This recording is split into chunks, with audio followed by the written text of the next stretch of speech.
Morning ಎಕ್ಸ್‌ಪ್ರೆಸ್‌ನಲ್ಲಿ ಮತ್ತಷ್ಟು ಸುದ್ದಿಯನ್ನ ಬನ್ನಿ ನೋಡೋಣ. ಬಿಯರ್ ಮೇಲಿನ ಹೆಚ್ಚುವರಿ ಅಬಕಾರಿ ಸುಂಕವನ್ನ ಮತ್ತೊಮ್ಮೆ ಹೆಚ್ಚಿಸೋದಕ್ಕೆ ಸರ್ಕಾರ ಪ್ರಸ್ತಾಪಿಸಿದೆ ಅಂತ ಹೇಳಲಾಗ್ತಾ ಇದೆ. ಬಿಯರ್ ಮೇಲಿನ ಹೆಚ್ಚುವರಿ ಅಬಕಾರಿ ತೆರಿಗೆಯನ್ನ ಶೇಕಡಾ 10% ಹೆಚ್ಚಿಸೋದಕ್ಕೆ ಚಿಂತನೆ ನಡೆಸಿದೆ ಎನ್ನಲಾಗಿದೆ. ಪ್ರತಿ ಬಿಯರ್ ಬಾಟಲ್ಗೆ 8 ರಿಂದ 15 ರೂಪಾಯಿವರೆಗೆ ದರ ಹೆಚ್ಚಾಗಲಿದೆ. ಕರ್ನಾಟಕ ಅಬಕಾರಿ ನಿಯಮಗಳು 1968ಕ್ಕೆ ತಿದ್ದುಪಡಿ ಮಾಡೋದಕ್ಕೆ ಕರಡು ಅಧಿಸೂಚನೆ ರೂಪಿಸಲಾಗಿದ್ದು, ಇದರಲ್ಲಿ ದರ ಹೆಚ್ಚಳವನ್ನು ಪ್ರಸ್ತಾಪಿಸಲಾಗಿದೆ. ದರ ಹೆಚ್ಚಳಕ್ಕೆ ಅವಕಾಶ ನೀಡೋ ಹೊಸ ನಿಯಮಗಳು ಈ ತಿಂಗಳ ಕೊನೆಯಲ್ಲಿ ಅಥವಾ ಫೆಬ್ರವರಿ ಆರಂಭದಲ್ಲಿ ಅಂತಿಮಗೊಳ್ಳೋ ಸಾಧ್ಯತೆ ಇದೆ. ಸಿಲಿಕಾನ್ ಸಿಟಿಯಲ್ಲಿ ಕುಖ್ಯಾತ ಬೈಕ್ ಕಳ್ಳರನ್ನ ಪೊಲೀಸರು ಬಂಧಿಸಿದ್ದಾರೆ. ಕಲಾಸಿಪಾಳ್ಯ ಪೊಲೀಸರಿಂದ ಕುಖ್ಯಾತ ಬೈಕ್ ಕಳ್ಳನ ಬಂಧನ ಆಗಿದೆ. ಮತೀನ್ ಪಾಷಾ, ನದೀಂ, ವರ್ಷ ಬಂಧಿತ ಆರೋಪಿಗಳು. ಬಂಧಿತ ಖತರ್ನಾಕ್ಗಳು ಬೈಕ್ ಕಳ್ಳತನ ಮಾಡ್ತಾ ಇದ್ರು. ಬಂಧಿತರಿಂದ 7 ಲಕ್ಷ ಬೆಲೆ ಬಾಳೋ 21 ಬೈಕ್ಗಳನ್ನು ವಶಕ್ಕೆ ಪಡೆಯಲಾಗಿದೆ. ಸದ್ಯ 2 ಆರೋಪಿಗಳನ್ನ ಬಂಧಿಸಿ ಪೊಲೀಸರು ಜೈಲಿಗೆ ಹಾಕಿದ್ದಾರೆ.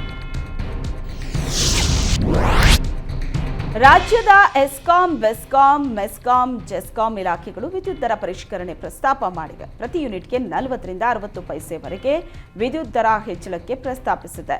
ಎಸ್ಕಾಂಗಳು ಸಲ್ಲಿಸಿರುವ ವಿದ್ಯುತ್ ದರ ಏರಿಕೆ ಅರ್ಜಿಗೆ ಸಂಬಂಧಪಟ್ಟಂತೆ ಕೆಇಆರ್ಸಿ ಸಭೆ ನಿಗದಿಪಡಿಸಿದೆ. ಎಸ್ಕಾಂಗಳು ಸಲ್ಲಿಸಿರುವ ದರ ಏರಿಕೆ ಅರ್ಜಿಗೆ ಸಾರ್ವಜನಿಕರ ಅಭಿಪ್ರಾಯ ಸಂಗ್ರಹಕ್ಕೆ ಕೆಇಆರ್ಸಿ ಫೆಬ್ರವರಿ ಮೊದಲ ವಾರದಲ್ಲಿ ಸಭೆ ನಿಗದಿಪಡಿಸಿದೆ. ಸಭೆಯಲ್ಲಿ ಸಾರ್ವಜನಿಕ ಅಭಿಪ್ರಾಯ, ಆಕ್ಷೇಪಣೆ, ಸಲಹೆಗಳನ್ನು ಕ್ರೋಢೀಕರಿಸುವುದಕ್ಕೆ ಅವಕಾಶ ನೀಡಲಾಗಿದೆ. 25 ಕೋಟಿ ಆಸೆ ತೋರಿಸಿ ಪೇಪರ್ ನೋಟು ಕೊಟ್ಟು 1.10 ಕೋಟಿ ರೂಪಾಯಿ ದೋಚಿ ಕಿಡಿಗೇಡಿಗಳು ಪರಾರಿಯಾಗಿರುವ ಘಟನೆ ಬೆಳಕಿಗೆ ಬಂದಿದೆ. ಮಂಡ್ಯದ ಮಳವಳ್ಳಿ ತಾಲೂಕಿನ ಶಿಂಷಾಪುರ ಗ್ರಾಮದಲ್ಲಿ ಈ ಘಟನೆ ನಡೆದಿದೆ. ಸೂರ್ಯ ಅನ್ನೋ ಅಪರಿಚಿತ ವ್ಯಕ್ತಿ ಆಮಿಷವೊಡ್ಡಿ ಶಿಂಷಾಪುರದ ಮೇರಿ ಅನ್ನೋರಿಗೆ ವಂಚಿಸಿದ್ದಾನೆ. ವಂಚನೆಗೆ ಒಳಗಾದ ಮೇರಿ ಶಾಲೋಮ್ ಎಜುಕೇಷನ್ ಚಾರಿಟಬಲ್ ಟ್ರಸ್ಟ್ ಅನ್ನು ನಡೆಸ್ತಾ ಇದ್ರು. ಇತ್ತೀಚೆಗೆ ಮೇರಿ ಅನ್ನೋರಿಗೆ ಕರೆ ಮಾಡಿ ಪರಿಚಯ ಆಗಿದ್ದ ಸೂರ್ಯ ಟ್ರಸ್ಟ್ಗೆ 25 ಕೋಟಿ ರೂಪಾಯಿ ದೇಣಿಗೆ ಕೊಡ್ತೀನಿ ಅಂತ ನಂಬಿಸಿದ್ದ. ಬದಲಿಗೆ ತೆರಿಗೆ ಕಟ್ಟೋದಕ್ಕೆ ನಗದು ರೂಪದಲ್ಲಿ 1.10 ಕೋಟಿ ನಗದು ಕೊಡುವಂತೆ ಸೂರ್ಯ ಹೇಳಿದ್ದ. ಸೂರ್ಯನ ಮಾತು ನಂಬಿ ಮೇರಿ ಹಣ ಕೊಟ್ಟಿದ್ದಾರೆ. ಕೊಪ್ಪಳದಲ್ಲಿ ಸಿಲಿಂಡರ್ ಅಕ್ರಮ ದಾಸ್ತಾನು ಮಳಿಗೆ ಮೇಲೆ ದಾಳಿ ಮಾಡಿದಂತಹ ಆಹಾರ ಇಲಾಖೆ ಅಧಿಕಾರಿಗಳು ಸುಮಾರು 140 ಸಿಲಿಂಡರ್ ವಶಕ್ಕೆ ಪಡೆದಿದ್ದಾರೆ. ಅನಿಲ ತುಂಬಿದ 140ಕ್ಕೂ ಹೆಚ್ಚು ಸಿಲಿಂಡರ್ಗಳಿರುವ ವಾಹನವನ್ನು ಜಪ್ತಿ ಮಾಡಿದ್ದಾರೆ. ಅಲ್ಲದೆ ನಗರದ ಅನತಿ ದೂರದಲ್ಲಿ ಅಕ್ರಮ ದಂಧೆ ನಡೀತಾ ಇದೆ. ಸಿಲಿಂಡರ್ ಮಾರಾಟದ ಜೊತೆಗೆ ರೀಫಿಲ್ಲಿಂಗ್ ನಡೀತಾ ಇದೆ. ರೀಫಿಲ್ಲಿಂಗ್ ಮಾಡುವಾಗ ಅನಾಹುತ ಆದರೆ ಯಾರು ಹೊಣೆ? ಇಲ್ಲಿ ಆಹಾರ ಇಲಾಖೆ ಮತ್ತು ಪೊಲೀಸರು ಏನ್ ಮಾಡ್ತಿದ್ದಾರೆ ಅಂತ ಸ್ಥಳೀಯರು ಪ್ರಶ್ನೆ ಮಾಡ್ತಿದ್ದಾರೆ.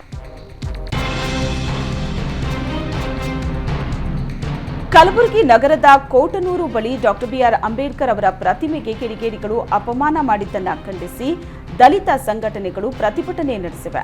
ಟೈರ್ಗೆ ಬೆಂಕಿ ಹಚ್ಚಿ ಆಕ್ರೋಶವನ್ನ ವ್ಯಕ್ತಪಡಿಸಿದ್ದಾರೆ. ಇನ್ನು ಪ್ರತಿಭಟನೆ ವೇಳೆ ಗೂಡ್ಸ್ ವಾಹನಗಳ ಮೇಲೆ ಕಲ್ಲು ತೂರಾಟವನ್ನ ನಡೆಸಿದ್ರು. ಕಲಬುರಗಿ ನಗರದಲ್ಲಿ ಅಘೋಷಿತ ಬಂದ್ ವಾತಾವರಣ ನಿರ್ಮಾಣವಾಗಿದೆ. ಮುಂಜಾಗ್ರತಾ ಕ್ರಮವಾಗಿ ಪೊಲೀಸರು ಸ್ಥಳದಲ್ಲೇ ಬೀಡು ಬಿಟ್ಟಿದ್ದಾರೆ. ಬೆಂಗಳೂರಿನಲ್ಲಿ ಮತ್ತೊಂದು ಹಿಟ್ ಆ್ಯಂಡ್ ರನ್ ನಡೆದಿದೆ. ಕಾರಿನ ಬಾನೆಟ್ ಮೇಲೆ ವ್ಯಕ್ತಿ ಬಿದ್ದಿದ್ರು. ಕಾರನ್ನ ಚಲಾಯಿಸಿ ಚಾಲಕ ಹುಚ್ಚಾಟ ಮೆರೆದಿದ್ದಾನೆ. ಮಲ್ಲೇಶ್ವರಂ 18ನೇ ಕ್ರಾಸ್ನಲ್ಲಿ ಘಟನೆ ನಡೆದಿದೆ. ಮೊಹಮ್ಮದ್ ಮುನೀರ್ ಎಂಬಾತನಿಂದ ಕೃತ್ಯ ನಡೆದಿದೆ. ವ್ಯಕ್ತಿ ಬಾನೆಟ್ ಮೇಲೆ ಬಿದ್ದಿದ್ರು. ನಿಲ್ಲಿಸದೆ ಕಾರು ಚಲಾಯಿಸಿಕೊಂಡು ಹೋದ ಆಸಾಮಿ ಮುಂದಿನ ಸಿಗ್ನಲ್ ಬಳಿ ಪೊಲೀಸರಿಗೆ ತಗಲಾಕೊಂಡಿದ್ದಾನೆ. ಉತ್ತರ ಕನ್ನಡದ ಕುಮಟಾದಲ್ಲಿ ಅಕ್ರಮ ಮರಳು ಅಡ್ಡೆ ಮೇಲೆ ಗಣಿ ಇಲಾಖೆ ಅಧಿಕಾರಿಗಳು ದಾಳಿ ನಡೆಸಿದ್ದಾರೆ. ಮಿರ್ಜಾನ್ ಹಾಗೂ ಹೊನ್ನಾವರ ತಾಲೂಕಿನ ಬಳಕೂರು ಗ್ರಾಮದಲ್ಲಿ ದಾಳಿ ನಡೆಸಿ ಅಕ್ರಮವಾಗಿ ಸಂಗ್ರಹಿಸಿಟ್ಟಿದ್ದ ಸುಮಾರು 680 ಮೆಟ್ರಿಕ್ ಟನ್ ಮರಳನ್ನ ವಶಕ್ಕೆ ಪಡೆದಿದ್ದಾರೆ. ಉತ್ತರ ಕನ್ನಡ ಜಿಲ್ಲಾಡಳಿತ ಮರಳುಗಾರಿಕೆ ಮೇಲೆ ನಿಷೇಧ ಹೇರಿದ್ರೂ ಎಗ್ಗಿಲ್ಲದೆ ಮರಳು ದಂಧೆ ನಡೀತಾ ಇದೆ. ಖಚಿತ ಮಾಹಿತಿಯನ್ನ ಆಧರಿಸಿ ದಾಳಿ ನಡೆಸಿದಂತಹ ಅಧಿಕಾರಿಗಳು ಅಕ್ರಮ ಮರಳನ್ನ ಜಪ್ತಿ ಮಾಡಿದ್ದಾರೆ.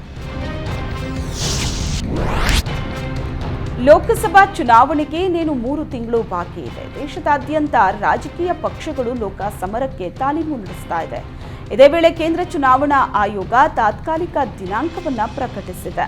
ಆಯೋಗ ತಿಳಿಸಿದಂತೆ ಏಪ್ರಿಲ್ 16ಕ್ಕೆ ಮತದಾನ ಅನ್ನೋ ಸುತ್ತೋಲೆಯನ್ನ ಹೊರಡಿಸಿದೆ.